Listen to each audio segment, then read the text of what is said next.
Few days later, and Adana began to notice strange occurrences. She felt weak and listless, her once vibrant energy drained. Her dreams were nothing but nightmare, and she often woke up in a cold sweat. Concerned Adana confided in her friend Azuka, who was known for her wisdom. As Obioma worked her magic, weaving Adana's hair into intricate patterns, she secretly collected strands of hair, slipping them into a small pouch under her apron.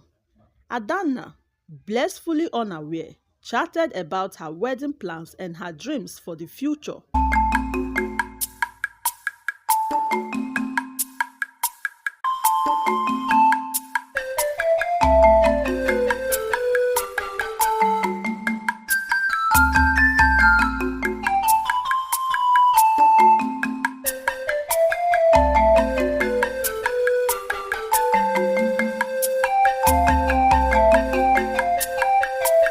Once upon a time, in a lively village surrounded by dull forests and majestic mountains in Africa, there was a hair salon owned by a woman named Obioma. Obioma was known far and wide for her exceptional skills in hairstyling. Her salon was always filled with customers who admired her intricate braids and elaborate hairstyles. But little did they know that Obioma harbored a dark secret. One sunny afternoon, a young woman named Adana walked into Obioma's salon. Adana was known for her beauty and kind heart, and she was preparing for her upcoming wedding. She had heard about Obioma's extraordinary skills and wanted her hair to look perfect on her special day. "Welcome, Adana," Obioma greeted her warmly. "Congratulations on your upcoming wedding. How can I make you look even more beautiful today?" she asked. Adana smiled, her eyes sparkling with excitement. "Thank you, Obioma. I would like a style that is elegant and timeless. Something that will make my husband's heart skip a beat," Adana replied. Obioma nodded already, planning how she could collect strands of Adana's hair for her dark secret magic. "I have just the perfect style in mind. Please take a seat and I will get started," Obioma said to Adana with a warm smile. As Obioma worked her magic, weaving Adana's hair into intricate patterns, she secretly collected strands of hair, slipping them into a small pouch under her apron. Adana, blissfully unaware, chatted about her wedding plans and her dreams for the future. "You must be very excited, Adana," Obioma said, her voice sweet but her mind devious. "Oh, I am," Adana replied, her face glowing. "I feel like the most luckiest woman in the world." Obioma's smile was tinged with envy. "You are indeed fortunate. A beautiful bride with a bright future," Obioma said. As Adana left the salon, her hair styled to perfection, Obioma couldn't help but feel part of guilt, but she quickly brushed it aside, thinking of the power and riches she would gain from Adana's hair. Few days later, and Adana began to notice strange occurrences. She felt weak and listless, her once vibrant energy drained. Her dreams were nothing but nightmare, and she often woke up in a cold sweat. Concerned Adana confided in her friend Azuka, who was known for her wisdom. "Azuka, something is terribly wrong with me," Adana said, her voice trembling. "I feel as if a dark cloud is hanging over me." Surprised Azuka, with her eyes narrowing in suspicion. "When did this feeling start?" she asked. Adana thought for a moment and remembered. "It was 2 days after I visited Obioma's salon for my wedding hairstyle," Adana said.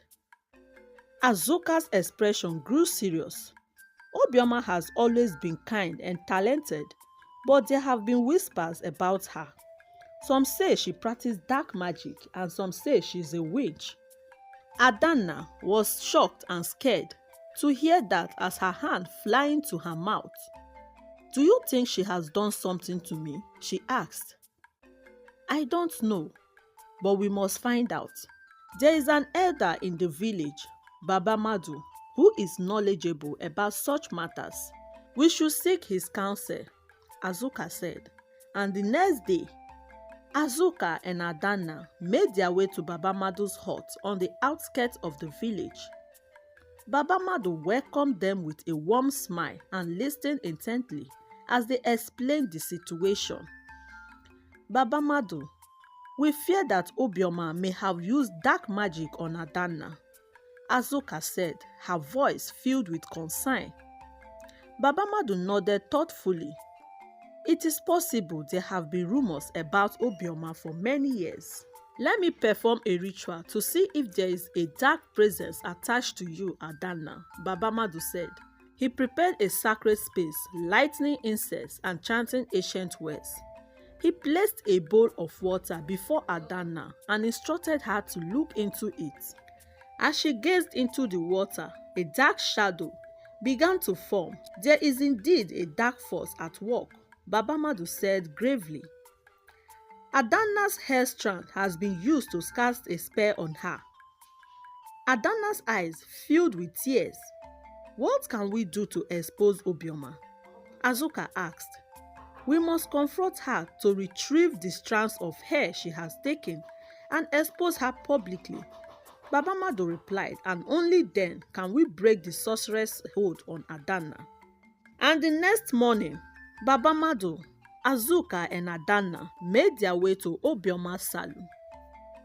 Obioma greeted them with a smile, but it quickly faded the moment she saw Baba Madu and the serious expression on their faces. "Ah, Adanna, Azuka, Baba Madu, what brings you people here?" Obioma asked, trying to sound casual. "We know what you've done, Obioma," Baba Madu said, dangerously. "You have used Adanna's hair for dark magic. We demand that you return the strands you have taken." That moment, the customers were shocked and confused, trying to wrap their heads round in what Baba Madu just said. As they murmured among themselves, Obioma's face turned dull, and she took a step backward, saying she doesn't know what they were saying. The more Baba Madu took a step closer to her, the more she took a step backward. "Do not lie," Azuka said, her voice cold. "Return the hair or face the consequences." Obioma's shoulders slumped in defeat but tried to overcome it. Baba Madu started chanting ancient words.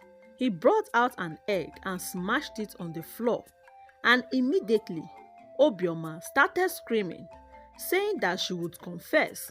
She tried to put herself together, but the burning from Baba Madu's chant was too much for her to bear. In that moment, she brought out the small pouch under her apron containing people's strands of hair, and she began to confess.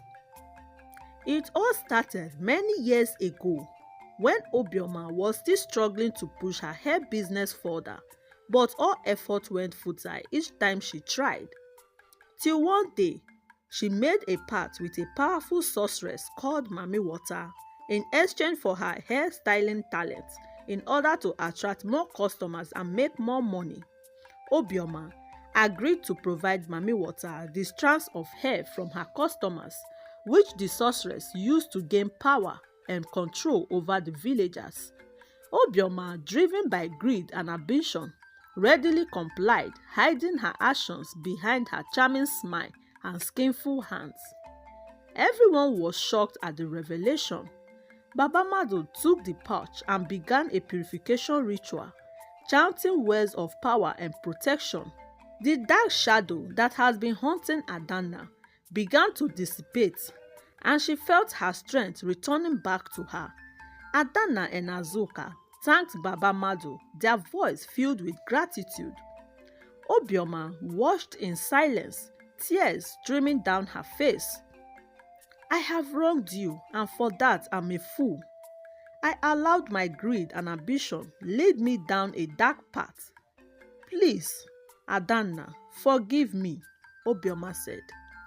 Adanna forgave her wholeheartedly, and Obioma promised never to use dark magic again and make amends for what she did. With the dark magic broken and Obioma's promise of redemption, the village slowly returned to normal. Adanna's wedding was a joyful occasion filled with love and celebration, and Obioma, true to her words, dedicated herself to becoming a better person, using her skills to help and uplift others. And from that day forward, the story of Obioma and her redemption became a legend in the village, a reminder of the dangers of greed and the power of forgiveness and redemption. Thanks for watching. If you learned one or two from this story, please let me know at the comment section, and don't forget to hit the subscribe button to support my channel. See you soon in our next story. Bye.